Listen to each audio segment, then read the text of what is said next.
morning. Welcome to Coffee and Conversation. This is an event we hold every month with a keynote speaker through the Cal Poly CIE SBDC, the Small Business Development Center.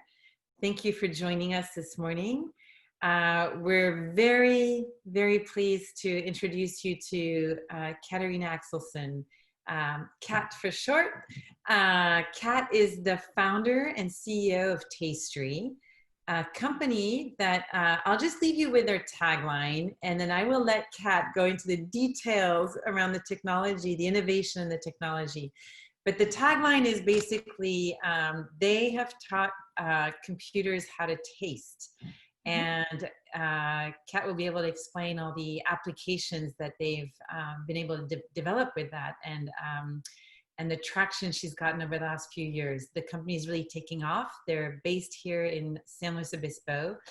Katerina went through most of the programming that we offer through the Cal Poly CIE and the SBDC. She was an accelerator company. That's for companies, startups who graduate from Cal Poly and want to keep working on their venture, can be part of our summer accelerator program, and then integrate the incubator program for 2 years. And again, as a reminder, the incubator program is available to any startup. You can apply and be considered to join the program.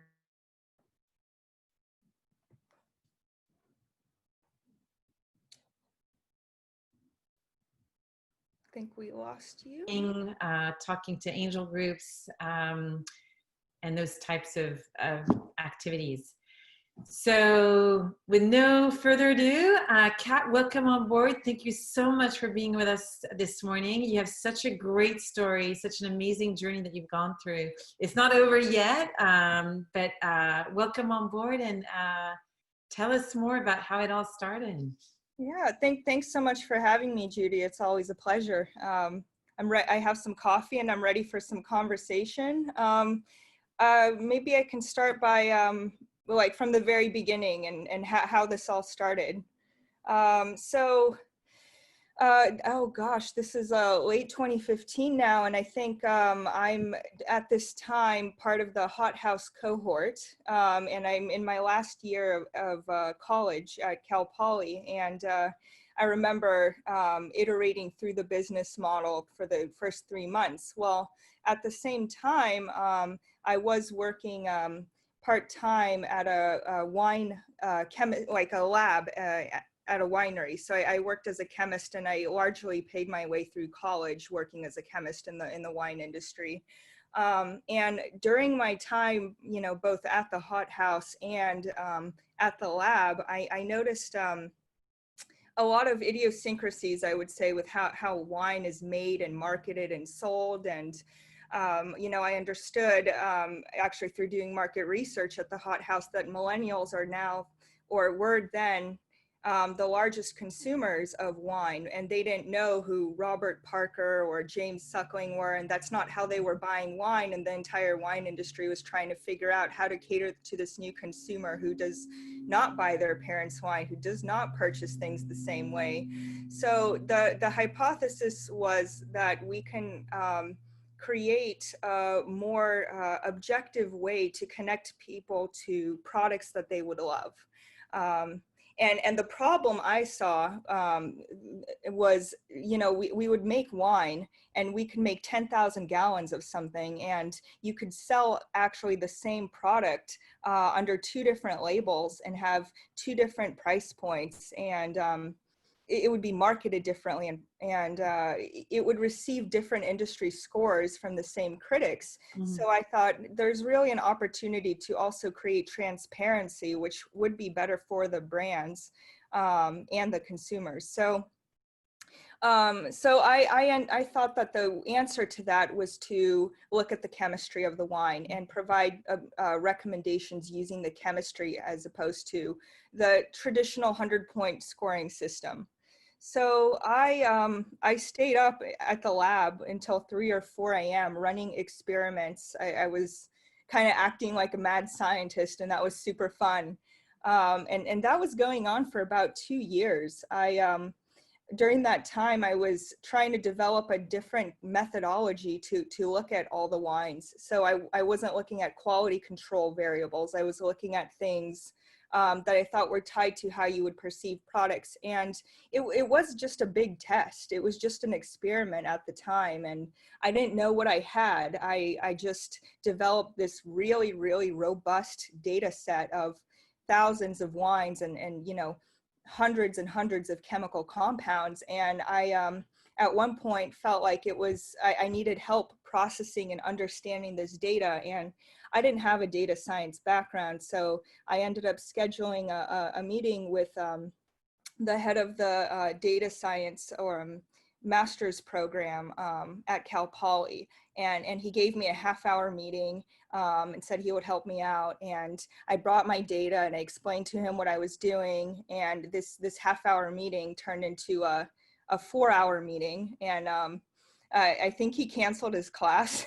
And then he brought 2 other professors into the room. And I was just kind of sitting there watching them argue and draw diagrams on the board. And long story short, we ended up partnering up and further developing the technology for what the patent is for is a tracking and predicting consumer preferences for sensory-based products. So yeah. Let me ask you this: is that professor still on board, still on the team? Yeah. So 5 years later, he's still working with you and still part of the Tastry team. Yeah, he's our chief data science officer now, and he's full time now that he's on sabbatical. So it's been great to work with him. Yeah, so he very much contributed the AI innovation that we always talk about to the company, and everything we built was in-house, and it was meant to process the original chemistry data I had created. So we have, you know, we're very focused on wine. That's our beachhead vertical, I would say, but we have, you know, tested beer and spirits and fragrance and coffee. But wine is really our focus. So the technology is broader than what we're doing, but we feel like wine is a big enough opportunity just to pursue wholeheartedly. So tell us about, so you graduated from the hot house and, you know, tell us about some of the pivots that the company went through. So you developed this technology, this artificial intelligence, you developed, and explain, so what is AI? It's backed by software that provides answers to specific questions, right? So maybe explain a little bit about that and then the pivots along the way to where you're at today. Yeah, okay. I'll start with your first question. There were a lot of iterations and pivots from the very beginning, I think.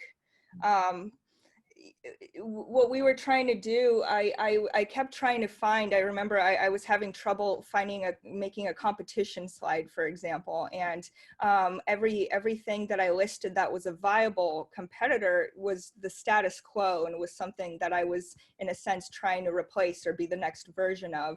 And I think when you have a company like that, it does come with its own set of challenges. And benefits, of course, but the challenges is I couldn't just go out there and say, you know, we're faster and better and cheaper than the next guy. I had to convince, I think, people who were looking for a faster horse that they should take this rocket ship. Mm-hmm. So I really, really had to focus, especially when I was in the hot house, on customer development and learning. What do people really want, and how can I kind of provide that, but also show them that there might be a better way. So, you know, personalized recommendations for consumers, that's how we started. So traditionally people would go on Vivino and look at a wine's rating, or they would go to a sommelier and they would tell them generally what they would like. With us, it was, take these, you know, 10 questions and we understand 92% of your palate, and we're going to tell you very specifically which wines in rank order you're going to like out of this inventory. Can you highlight, because it was always sort of a funny, you know, every time we went through the questions, I remember going through that test actually with you way back when. Some of the questions seemed so irrelevant to wine, but can you give some examples of what was in that original questionnaire? Yeah, so the goal was to address the majority of the market who are not sophisticated wine drinkers, and it's not their hobby or entire life, right? So we wanted to ask questions that had absolutely nothing to do with wine, so that we would be approachable to people who are just starting out, which is still millennials. And so we asked questions that we know are tied to how you like wine, but aren't about wine. So we asked, do you like butter, or the smell of mushrooms, or fresh cut grass, or black coffee, or sweetened coffee, or dark chocolate? And there's about 10 of those questions. And it depends on what wine we're recommending. There's actually hundreds of questions that you're answering. But that's how we pinpoint your specific unique palate. Yeah. Mm-hmm. So I do have a question in the Q&A.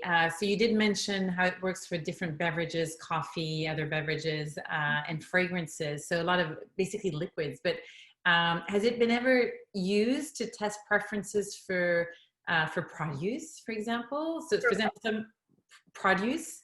Oh, produce, yes. Produce, sorry, yeah. No, we haven't gone that far. The closest thing that we validated so far was a hot sauce.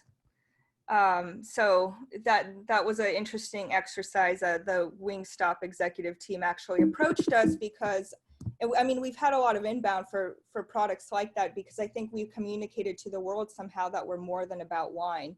And we decided, you know, to, I guess, collect that logo, that we would run an efficacy test and prove once again that this is more than just wine. But we, you know, we're not pursuing that as a business case, I think, at this time. Yeah. So talk about now some of those pivots that happened along the way, because the business model evolved significantly, and you were able to create some revenue channels in parallel to help, you know, bootstrap the business a little bit at the start with, you offered certain lab services. Can you talk about all these different aspects of the business as you were launching? Yeah, absolutely. And I just want to say again that we learned, I think, pretty quickly that we are indeed a white space company, and that we really had to focus on iterating the product until it was something that the entire market could adopt. So during that time, sorry, what is it that you want me to answer exactly? The pivots along the way and the other little revenue models that you had in place to help bootstrap the company. And just to give our audience an idea of also, you know, tell us how many employees you have today and how much money you've raised, so they can get a sense of how far you've come in the last 5 years, just to kind of set the anchor there. And then let's go back and talk about those pivots and the bootstrapping years. Yeah, so we have 31 people today. And we raised a little over 4 million over the course of the lifespan of the company. So we started by providing wine recommendations in retail, and my idea is that it would just be like a powered by Tastry kind of model. So we imagine like the Honey app plugin. So like anywhere you're shopping for wine, whether it's online or another app, we would just provide our match score to you whenever you were looking at any given inventory. However, I realized when approaching retail with this product that that would take a very long time to integrate, and it would be a year before anything happened. And as a startup, you can't really afford to wait a year. So to kind of short circuit the process of getting data and proving our value, we decided to just launch a kiosk. And just drop it in the store immediately. And it basically looks like this giant wine bottle, and you come up to it, answer the questions, and it recommends the wine in the store for you. You had the iPad in the kiosk. Yeah. Right. So that rendered really great results, even as a kiosk. and we saw, you know, we did retail deployments across California. Now we're on the East Coast, and you know, we're working with H-E-B and Hy-Vee and Hannaford and Walmart now. And we started testing it in small local stores. We're in CalFresh to this day, for example, and we definitely had an impact on the lift in wine sales. So it's ranging now from 5 to 20%, depending on where we are. And we saw an organic margin lift of 18%. And we saw that customers were 45% happier with their purchase when we were recommending the wine, which was great validation. So that was the first rendition of our product. And after we had gathered those initial metrics, we started going after bigger chains. It's so that we could scale. And during that time, we were picked up by 2 key channel partners that we have to this day. And one is UST Global, who actually invested $1.5 million in us as a strategic partner. And the other is iControl. And these companies sell IT services to any big box retail chain you can think of. And they really liked the innovation story, and they really liked the idea that they can help us scale a lot faster. You know, retail, it takes a while. It's typically a 1.5 year long sales cycle, especially if you don't have the pre-existing relationships, which we didn't as a young company. So they essentially took us under their wing and started promoting our products to their existing relationships. And that's actually how we got someone like Ahold Delhaize. Now, that definitely accelerated things for us. Our recommender was growing, our footprint was growing, and we were leveraging a multi-million-dollar on-the-ground sales force, so I didn't have to spend a lot of capital to make that progress.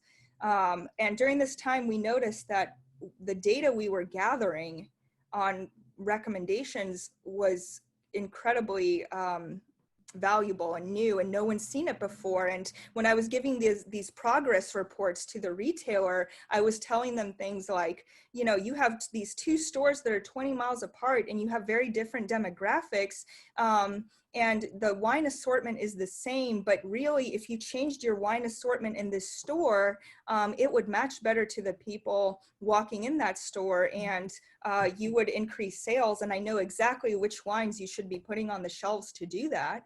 And the category buyer was like, whoa, I've never thought of it that way. All we do is look at previous purchase history and just buy more of that stuff. This is totally new. So then we realized that that's something that retail's really excited, is the value of the data that we're gathering through providing these wine recommendations.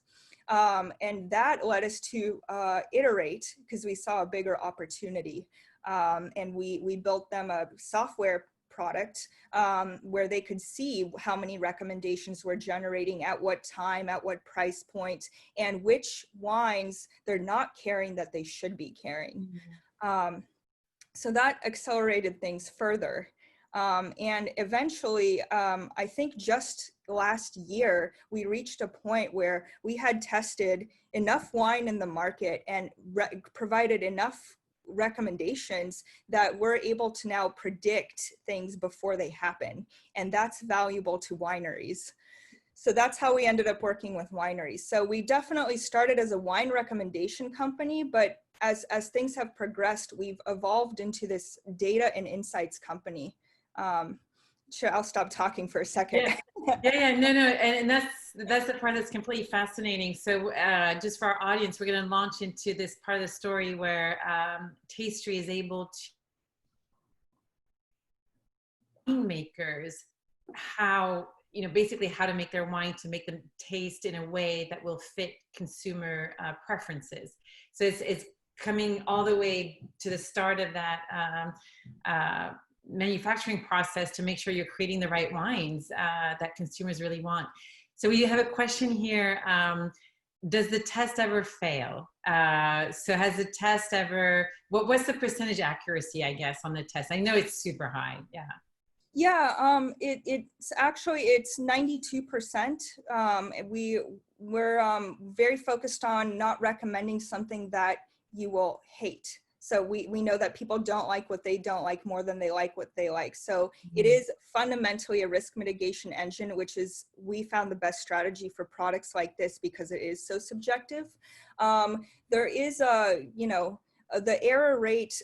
We found there's some variables, there's some reasons for that. Specifically with very, very experienced wine drinkers, we found the challenge is largely perception. They're very set in their ways. They think they know what they like, and they're just going to stick with it. And that's very, very difficult to overcome. But fortunately, that's not really our target market. So there is an error rate because of that. With novel wine drinkers, we don't really have an error rate. I will say though, just because I have the opportunity, we have done countless blind tasting panels. And we've had expert sommeliers and novice drinkers, and they rate the wines when they blind taste them. And when we look at the results, we've seen expert sommeliers and wine drinkers rate an Apothic Red, like an $8 grocery store wine, higher than the $100 wine in the mix. And our recommender said that that would happen. So haven't figured out a way to consolidate the perception versus the reality yet, but it is an interesting insight. So that leads me to another question here. What were the most challenging naysayer comments that you needed to overcome? And I think super young with this very innovative technology. That's the first one that comes to mind. But what else? Like what did you encounter? Maybe speak more to what I just brought up, but. Right. So sorry, you cut out for a second, so I hope I didn't miss anything. I think I know where you're going with this, but the biggest one, well, the two big things, one is it doesn't work. So I don't believe this can happen. I know multi-billion-dollar companies have tried to do this, and to your point, you're very young, you've never started a company before, you have a bachelor's degree. How could you have done this? That's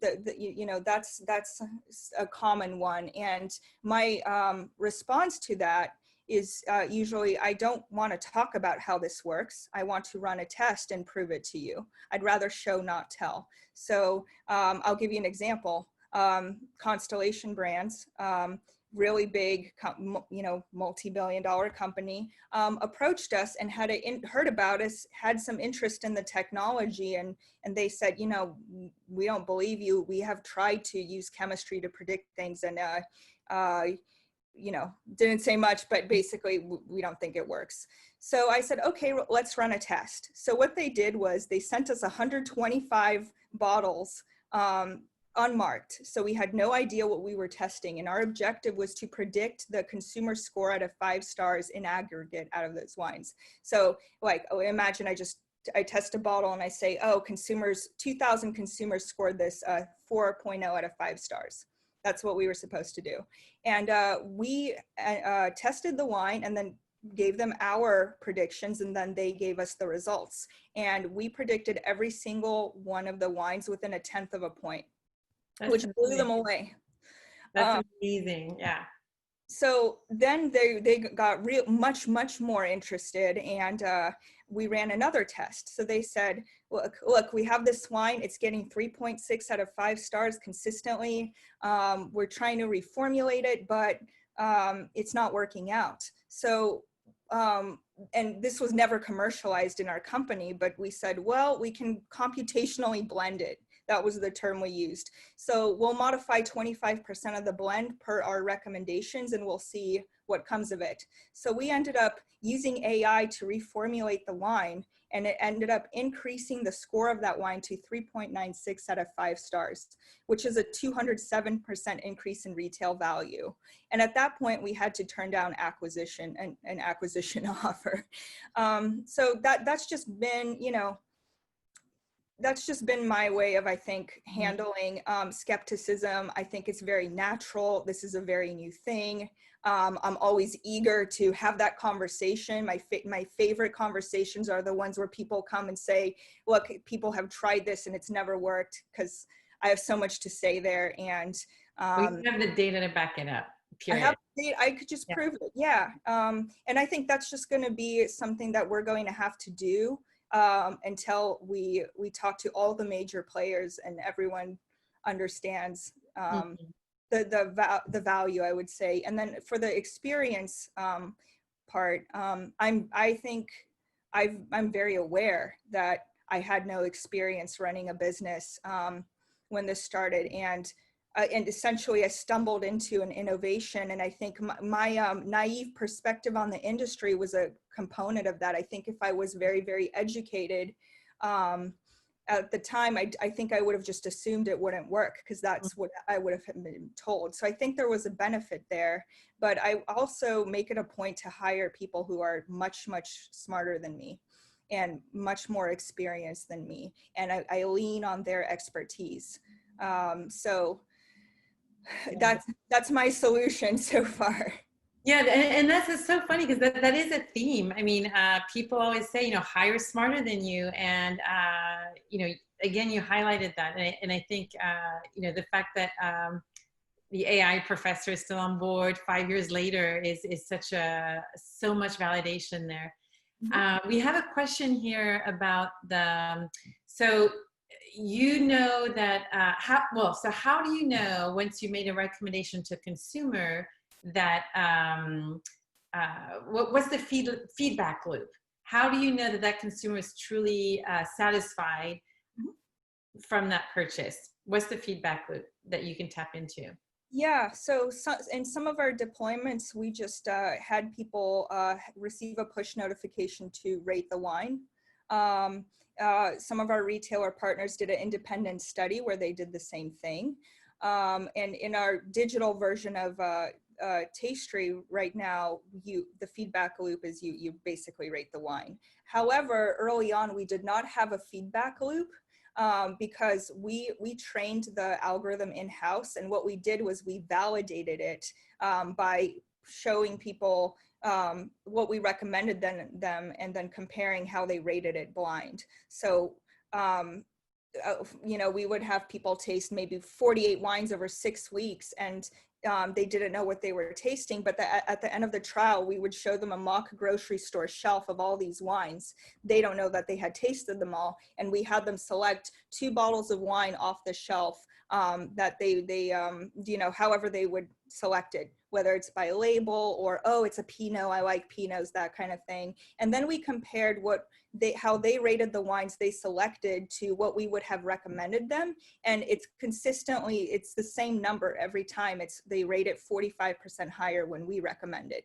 So we see that number internally, and then we validate it externally through our various deployments.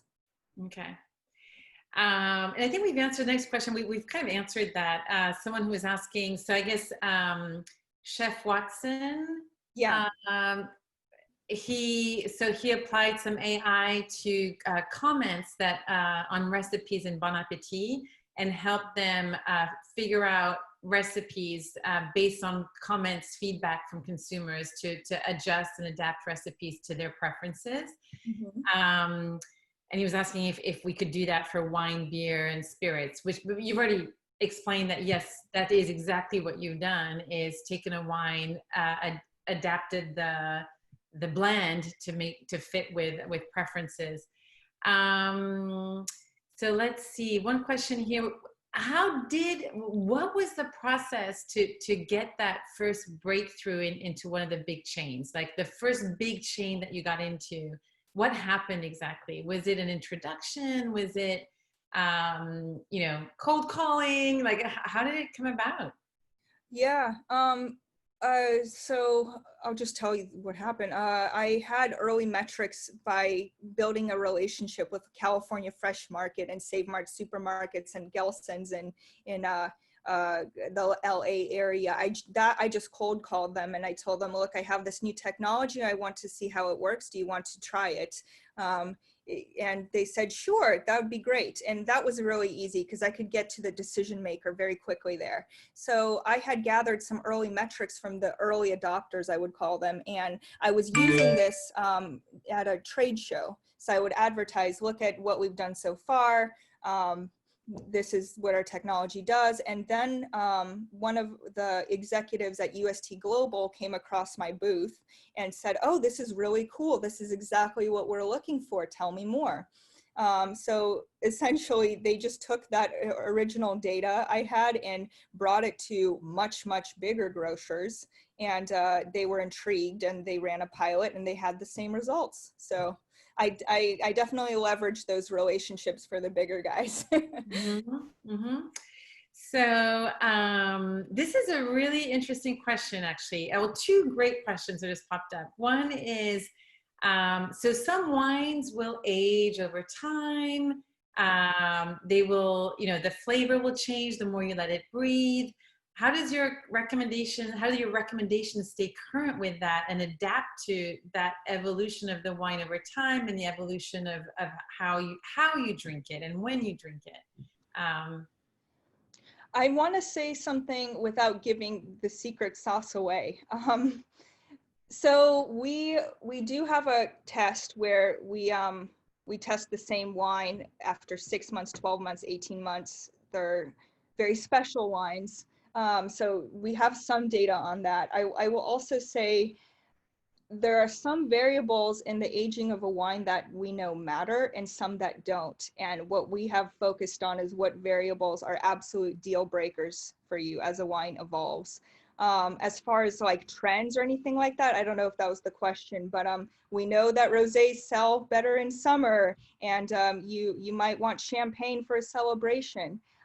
We go back to the fundamentals, which is, right, this is a risk mitigation engine, and other variables do impact how you experience wine, and we do have a new feature coming out on that. For example, we're pairing the wine to occasions using AI now, because we've gathered enough data on consumer preferences to be able to do that. I remember that being one of the original intentions, where you could be as specific as saying, I'm going on a first date, we're going on a picnic in this location, and adding that feature to the recommendation that's needed for that event, which is fascinating. Yeah. We have a great question. This is interesting. So how do you think that Tastry is going to homogenize the industry? If all the winemakers use your profiles for maximum impact for the maximum number of consumers, are they all going to be making the same wine? That's a great question. I love that question. My answer is quite the opposite. So you would think that once we have gathered all this palette data, that it's going to tell everyone that we should be recommending Apothic Red. We found that what it's actually doing is helping the artisan brands find their market of opportunity. So people might be trying to make a wine like that because they know it succeeds well, and making a wine is an investment. It's a lot of money, and it takes 2 years before you know what would happen. But a lot of winemakers at the same time have, like I would say, a healthy ego about their brand. They would say, this is a Pinot and this is how I want to make it, and if you don't like it, then go somewhere else. That's kind of the attitude. Well, we found that's great. We know that your wine is the screaming eagle for someone out there. We just have to find them. So I feel like through the winery clients we've onboarded so far, we're actually giving them confidence to make the wine they actually want to make and be an artist that they want to be, because they know that there's a market for their product somewhere. We just need to market it to that area and find those. It's more, rather than helping them create a wine for the mass market, you're helping them create the wine, connect to the right consumer with the wine that they want to make. Exactly. Not everyone wants to make a wine for the mass market, and that's great. That's what creates all this diversity in the wine industry, but at the same time, competition. Yeah. No, that's fascinating. So on this journey, Kat, were there ever moments where you were just like thinking, this, I'm done, like this isn't going to work? What were the moments when you were at the bottom of the barrel, no pun intended, and what helped you get out of that? And are there some specific moments that were just really hard that you were able to overcome? Yeah, I would say, yeah, I've had some hard moments, especially earlier on. It's been quite easy now, but in the beginning, it was there were challenges, and I hit roadblocks, and I was fundraising, and retail takes longer than you expect. It always does. Everything takes longer than you expect, I would say, and I think there'd be something really wrong with me if I didn't have a breakdown about that every now and then. But I think what got me through it is I think you just have to have a certain mentality when you start a company, that you expect these things to happen, and you have to be surrounded by the right people who understand that, and who are also glass half full kind of people. And attitude, I think is everything. So it's okay to be frustrated, but you have to realize that you have to get back up and face the problem head on. I think being in a startup, I think psychologically sometimes it's like being in the Navy SEALs, and you fail by quitting. So it's really up to you to keep it going, and to have the strength to iterate to a point where you are succeeding, and know when something isn't working, and to move away from it. Were there, and that for sure, I mean, I think for me, working with so many startups for so many years, I definitely think that the pattern of success for founders, entrepreneurs, is that resiliency. That's just the bottom line, is to your point, just not quitting and figuring it out. Yeah.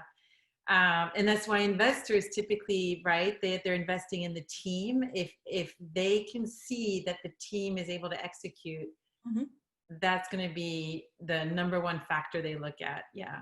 It's all about execution. Absolutely. So, were there any key mentors, advisors that really had a big impact along the way? Were there any key pieces of advice that you received from people that really that were very impactful and helped steer the company in the right direction, or helped you overcome certain hurdles? I think there were several, and they have different specialties. So one is an investor who was there from the very beginning. He met me through my very first investor, Dennis Fernandez, at the Hot House, and we ended up working very closely together. And he's invested 5 times now, and I lean on him to understand the wine industry. He's a very prominent person in the wine industry, so he definitely accelerated our learning curve there quite a bit. And then another big investor and advisor actually is Rob May, and he's very embedded in the AI industry, and he's invested in 75 AI companies. He understands the landscape, and that helped accelerate our learning curve quite a bit. They've been invaluable to the company, and there's many more. I would say every investor that we have that relationship with them. It's very honest, it's very transparent, and it's very collaborative. I hope so you have your industry expert in the wine industry, your software expert in the AI industry. That's important. That's really important. And connecting with the right investors. So being selective in the funding that you take on as a startup is important. Yeah, absolutely. So we often hear, although less and less so over time, I feel, that it's a challenge to get the right access to talent if you are growing a tech company in San Luis Obispo County. What are your thoughts around that? Because obviously you have 31 employees on board. That's incredible. Have you struggled to access the right talent for your company that is a very high-tech company? Okay. In this case, I think I was just very fortunate, and I don't know if I have any hard lessons learned there. I just got really lucky. I think, through our chief data science officer, he had the network and he had access to all the best students, and that allowed Tastry to be marketed, I think, in some way to the right people early on, and that allowed us to work with talent from the university. We have a great, computer science program, and we just tapped into that early on, and we continue to do so. And I know not everyone has that opportunity, but that's definitely an opportunity we took advantage of. I think in other areas of the company, you just have to interview a lot of people and try working with a lot of people and find someone who's a fit. And I think you just learn how to do that better and better along the way. And I think SLO has a lot of talent, actually. I think the key is, how do you incentivize them to stay here? Mm-hmm. But I think the type of person who would stay is the type of person you would want to. And I'll just give one quick example. We had a data scientist who interned for us in his last year of college for a year, and he was fantastic. I mean, just like breakthrough every 2 weeks. And he had multiple offers, like, crazy salary from Microsoft and Google and all that. And we said, okay, so you've graduated, we're going to make you an offer, but it's not going to be, $250,000 a year or whatever. And he says, that's fine. I really want to stay, make me an offer. So we did. He negotiated. And then when we settled on the number, he came back and he said, okay, now how little can you pay me and give me the rest of that in stock? And I'm like, okay, I've hit the jackpot. This is exactly the type of person we want in the company. Someone who's interested in progressing themselves, who are invested in their own future. When you find someone like that, you want to hold on to them. And I think there's a lot of trial and error there. Yeah, no, and that's so key. Like someone who's willing to take that risk, to take equity in the business at the end of the day, because they believe. And the only reason you would do that is when you firmly believe in the future success of the business, right? You're willing to write off the financial piece to help grow this business and make it successful. Yeah, yeah. We have a cute question in the Q&A. Cute because, sorry, I didn't mean to, that sounded pejorative, but basically it's being so young. When did you realize you needed adults in the room? But I think you had adults in the room from day one. That was something you realized pretty early on, right? Yeah, and I think I realized that when I was part of the Hot House program from the very beginning, and we had all these very experienced, brilliant people willing to help, and you realize how helpful they really are and how you want more of that. So I think very early on. Yeah. Yeah. So let's take a macro step back.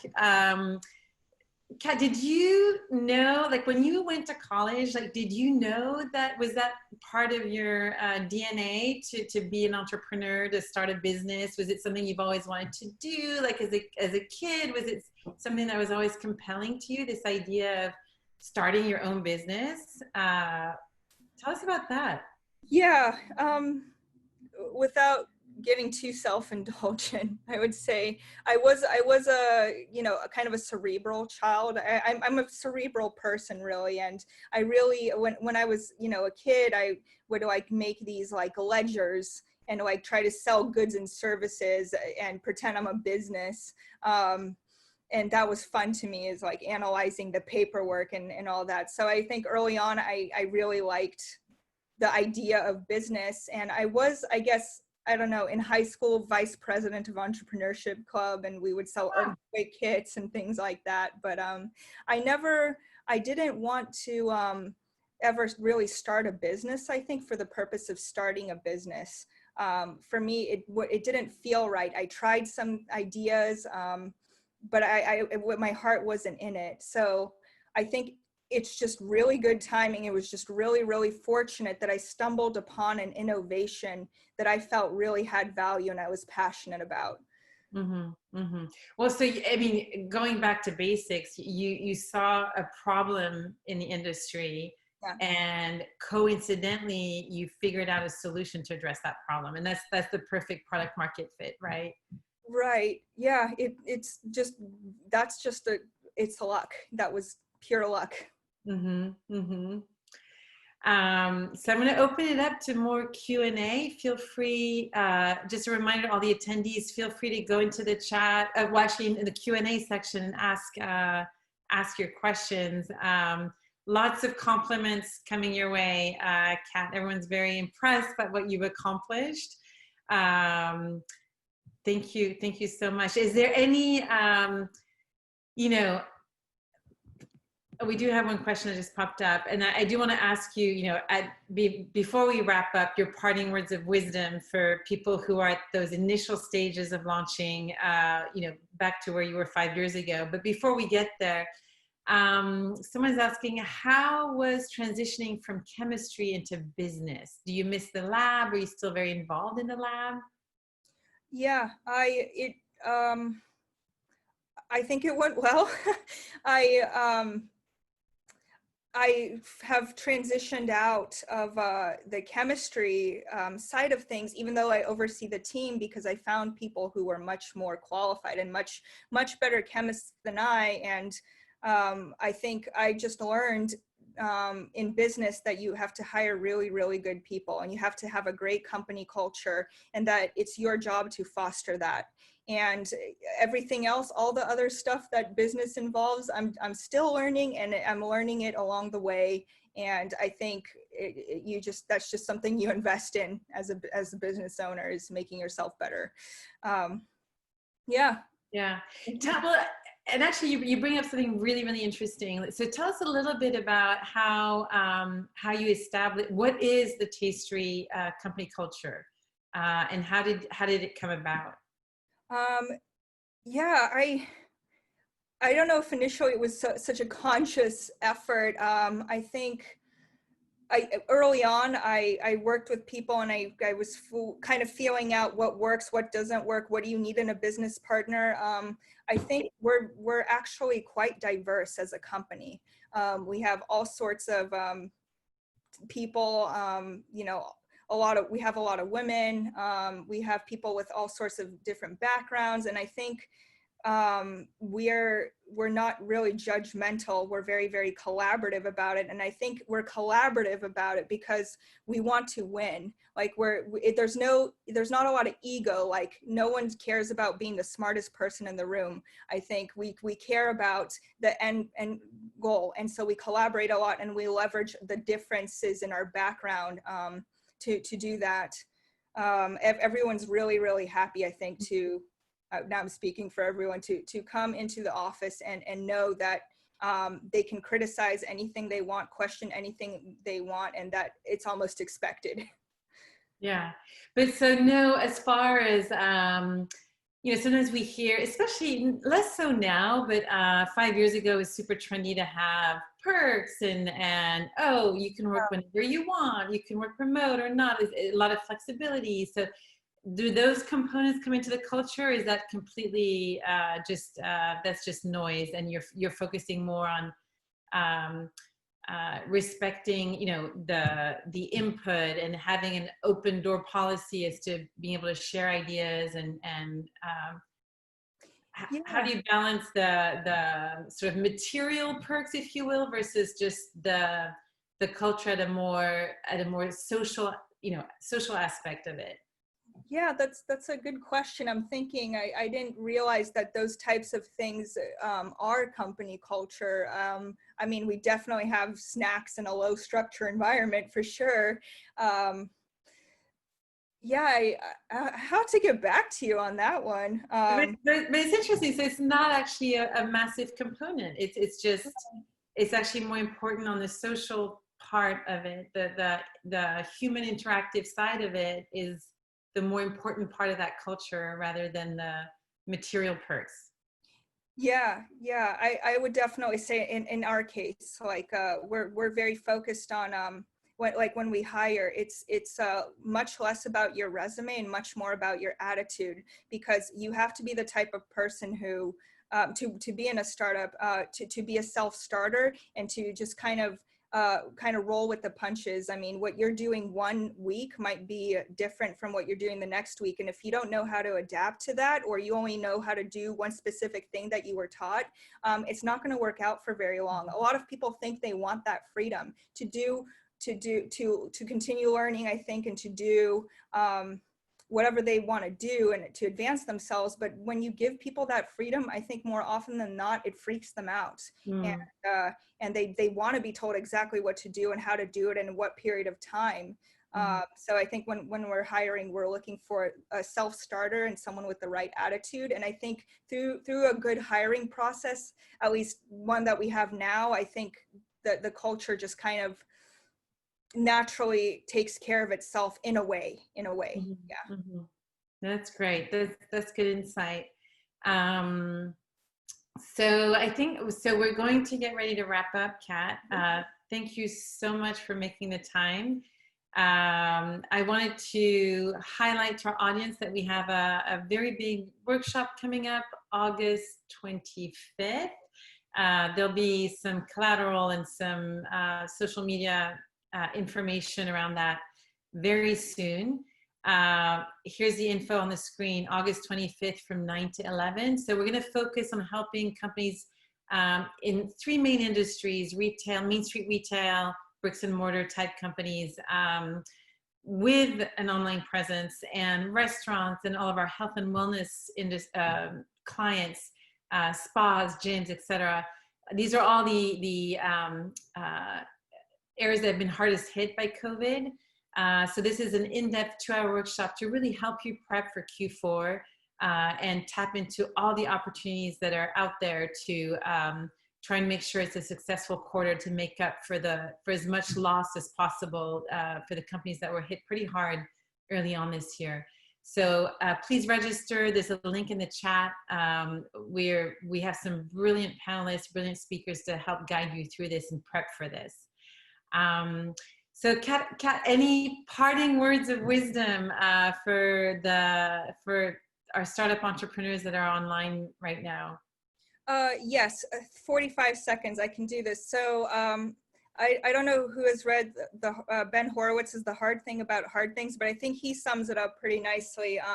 Ben Horowitz has talked to maybe thousands of entrepreneurs in his life, and he's talked to amazing entrepreneurs and like mediocre, like success level entrepreneurs. And he says when he asks the moderately successful entrepreneurs what was the reason for their success, they have a different answer. It was my business strategy, or my technology, or my brilliant insight, or whatever it is. But when he asks the great entrepreneurs what was their reason for the success, they have the same answer consistently, and that is I didn't give up. Yeah, that was interesting. Totally. Well, it goes back to the point that we made earlier about resiliency, and same thing. That's the one pattern that I consistently have seen over the last 10 years is the great entrepreneurs just don't give up. They're so resilient. They keep going no matter what, and they execute. Yeah, absolutely. No, great. That's a good piece of information to leave our audience with. The Hard Thing About Hard Things, Ben Horowitz. Yep. Definitely a very talented entrepreneur himself. So this is a book that I would recommend to anyone out there who's interested. So Kat, thanks again. Thanks for your time. So great to hear the updates. Yeah, thank you for the opportunity. This was great. Okay, have a good day. You too, have a great day. And if anyone has any follow-up questions, feel free to email us at, I think it's slowsbdc, there it is, at gmail.com, SLO, and I think there's a typo, it's slosbdc at gmail.com. Thanks everyone, take care.